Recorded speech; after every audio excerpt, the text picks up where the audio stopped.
Want to travel back in time? Stick around and we'll do just that. Today we're going back to 1914, one more time before jumping again to 1917 and 1918.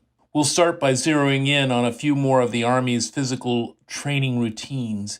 Then we'll explore a daily schedule and find out how the troops responded to it. Remember that more folks came from rural settings back then, but the military mindset was concentrated to a thin cross-section of society due to the Army's decline up to that moment.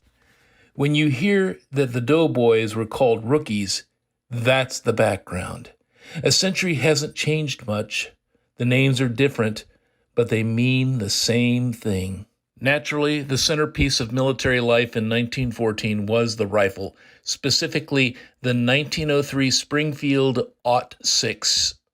In this photo, you see a soldier performing a rifle drill, a training regimen that's still in use.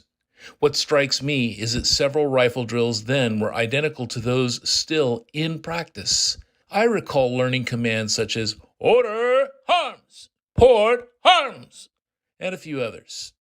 The Manual of Physical Training shows quite a few more than I recall.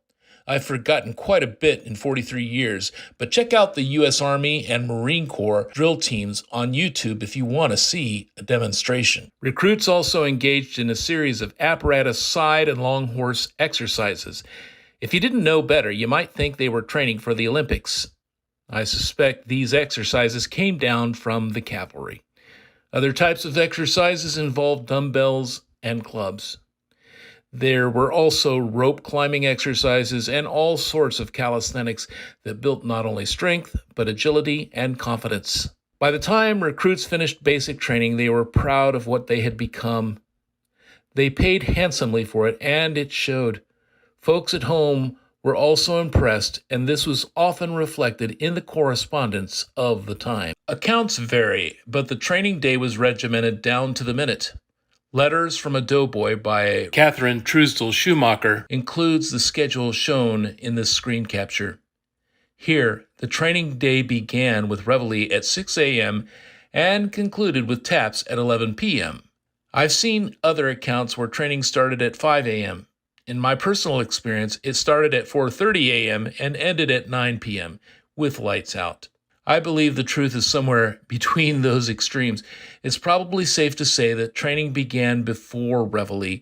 In the Army, training begins before sunrise. Like today, recruits responded to their new way of life with a broad mixture of emotions. Yes, recruits cried themselves to sleep longing for their former way of life.